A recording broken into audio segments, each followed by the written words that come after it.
저는 예전에 질문 드렸던 것 중에 그 산염초에서 신수신법에 관해서 질문을 드렸는데요. 그때 왜 오온을 관찰하라고 하지 않고 신수신법 그러니까 네 가지로 관찰을 하라고 했느냐 여기에 대해서 질문을 드렸었는데 그게 수행의 대상을 분명하게 하려는 목적이라서 그렇게 법문을 하신 거다라고 들었는데요.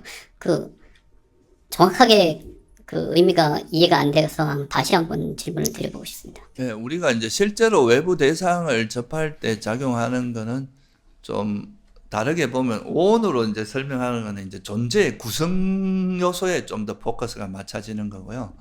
근데 이제 우리가 태어남을 이야기할 때 오온의 형성, 또 육처가 형성됨 이렇게도 말하거든요. 그러니까 육처라는 건 뭡니까?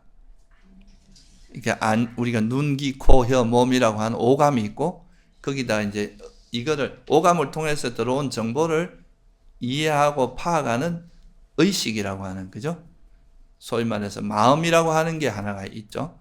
그러니까 아니비설 신의 여기서 의는 이제 빨리어로 만호라고 하는데 이 만호는 마음하고 같은 말이라고 보시면 돼요. 찢다 하고 거의 같은 개념으로 이해하시면 됩니다. 그래서 아니비설 신의가 있고 그거의 대상이 색세한 미촉법이 있는데 결국 우리가 어떤 외부 대상을 접촉을 할 때 만날 때는 이게 육감을 통해서 오감은 이제 물질적인 거 여섯 번째는 이제 마음이죠. 이 육감을 6개의 그 감각 기능을 통해서 바깥 대상과 접촉이 일어날 때 그 대상을 분별하는 식으로 작용이 되겠죠. 그죠? 그러면 첫째는 이제 이런 대상이 접촉이 일어날 때 그 기본이 되는 건 우리 몸이잖아요. 그죠? 그러니까 이제 몸에 대한 이해가 있어야 되겠죠? 그래서 또 몸이라고 하는 거는 우리가 직접 경험할 수 있고 만질 수도 있고 볼 수도 있고 이런 대상이라서 수행할 때 그 몸이 되게 관찰하기가 제일 쉽습니다. 그래서 이제 몸에 대해서 우리가 일어나는 물질적인 요소에 이제 제일 첫 번째로 이제 대상이 있고 그 대상이 이제 어떤 우리 몸을 기반으로 해서 외부 대상과 접할 때 제일 먼저 그 대상에 대해서 우리가 경험되는 건 느낌이거든요. 좋다 싫다 마음에 든다 마음에 안 든다 이게 이제 느껴지기 때문에 그 몸이라는 걸 시작해서 그 다음에 느낌을 주된 대상으로 삼았던 거고요. 거기서 이제 느낌에 통해서 탐욕이나 성냄이 일어나거든요. 여러분 어때요? 마음에 들지 않는 대상을 보면 뭐가 일어납니까? 꼴보기 싫잖아요. 그게 뭐냐? 괴로운 느낌이 일어나는 거거든요. 그럼 괴로운 느낌이라면 이게 어디로 이어지냐면 화로 이어지는 거예요. 그리고 내가 행복한 느낌을 주는 예를 들면 되게 아주 예쁜 연예인들 만났다. 그럼 보자마자 확 이게 행복감이 그 보면서 기분이 좋아진단 말이죠. 그러면 거기에 대해서 애착이 딱딱 나도 저 사람 좀 만났으면 좋겠다. 한번 보고 싶다. 뭐 더 보고 싶다거나 이런 그 가래가 달라붙게. 그러니까 가래가 일어나는 가장 기본에서 느낌이 자리 잡고 있기 때문에 느낌을 또 주된 대상으로 하나 정해 놓은 거예요. 그럼 이제 느낌이 나오면 그 다음에 이제 이거에 대한 분별이 그 대상에 대한 분별이 일어나는 게 마음이거든요. 그게 식이고. 그러면서 이 분별을 통해서 일어난 마음을 통해서 알아진 게 법이에요. 우리가 그 법을 안다는 거는 마음의 대상이잖아요. 법이라고 하는 거는. 그러니까 이제 어떻게 보면 의식의 흐름 중에서 되게 이제 아주 중요한 포인트를 잡아서 그거를 관찰함으로써 우리가 이 인간 존재가 외부 대상과 어떻게 관계하고 이런 걸 이해하는 과정이기도 한 거예요. 그러니까 요거는 어떻게 보면 의식이 작동되는 프로세스에 좀 포커스가 맞춰진 거고 근데 이게 우리가 몸이나 느낌이나 마음이나 법 이거를 또 구성 요소로 보면 이게 결국은 전체적으로 오온인 거예요. 오온을 범주를 넘어서는 건 없잖아요. 그죠?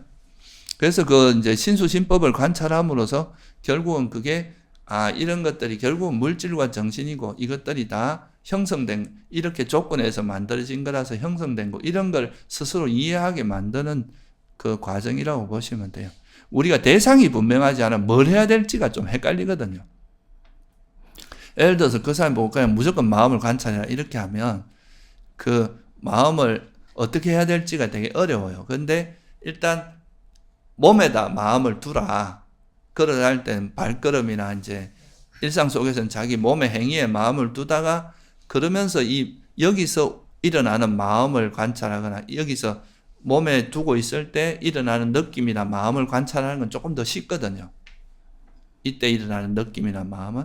그리고 이제 이 마음을 관찰하다 이 마음에 의해서 또 알아진 걸로 조금 더 수준이 올라가는 거죠. 그러면서 관찰하는 게 좀 더 쉽기 때문에 그 대상을 그렇게 좀 분명하게 지정을 해주는 거예요. 이게 법념처 중에서도 제일 대표적인 게 이제 오장애거든요. 오장애. 오장애와 그 오장애가 버려졌을 때 생기는 칠각지. 그러니까 우리가 어떤 대상을 관찰해 나갈 때 먼저 이제 자기 몸에서부터 몸을 기준으로 하다가 거기서 일어나는 느낌을 할 수도 있고 이제 마음을 관찰한 다음에 이 마음에 탐욕이 있는지 없는지 오장애가 있는지 없는지 이런 걸 관찰한 법념처로 바로 이어지는 거거든요. 그래서 그런 식으로 해서 수행에 우리가 어떻게 수행할 때 어디를 대상으로 어떤 거를 초점을 맞춰서 수행을 해야 되는지 그런 거를 명확히 드러내주기 위해서 그렇게 한 거예요. 그냥 오온 관찰을 이렇게 하면 사람들이 뭘 해야 될지 몰라서 좀 헷갈릴 수 있거든요. 뭔가 대상이 분명하지 않으면 마음이 자꾸 이렇게 혼란스러워요. 근데 네가 관찰할 건 때로는 몸을 관찰하고 때로는 느낌이 아니면 자기 마음을 관찰하는데 마음 속에 탐욕이 있는지 없는지 성냄이 있는지 없는지 이런 걸 관찰해라. 그러다 보면 오장의 칠각지로 이어지게 되거든요. 그렇게 해서 수행할 때 어떻게 해야 될지를 명확히 해주기 위한 거다. 이렇게 보시면 돼요. 그러면 그 오온에서 그러니까 색수상 행식 중에서 행식은 어떻게 보면 딱 사념체 하나하나 딱 대응이 되는 것 같은데요. 인식 같은 경우는 정확하게 어디에 들어가는 건지 그러니까 이거를 이제 모르겠더라고요. 법념처에 다 들어가요. 그러니까 이제 그걸 생각을 해보세요. 법념처라고 하는 게 뭐냐 하면 대념청에도 보면 5장의 칠각지로 나와 있지만 또 거기에 하나 더 하면 뭐로 나오냐 하면 오온도 포함되어 있어요. 법념처에. 그러니까 우리가 마음에서 알아진 것들이 결국은 다 오온의 범주잖아요. 그죠?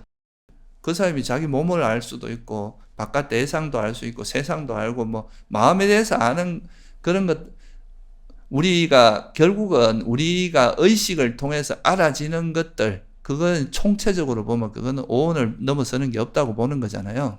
그죠? 그러니까 좁은 의미로 보면 5장의 칠각지, 법념처가 5장의 칠각지로 좀 말할 수 있는데 이걸 좀 더 확장해 보면 결국은 우리 마음에서 알아지는 것들이 법이란 말이죠. 그 법은 다 오온 전체를 이야기하는 거예요.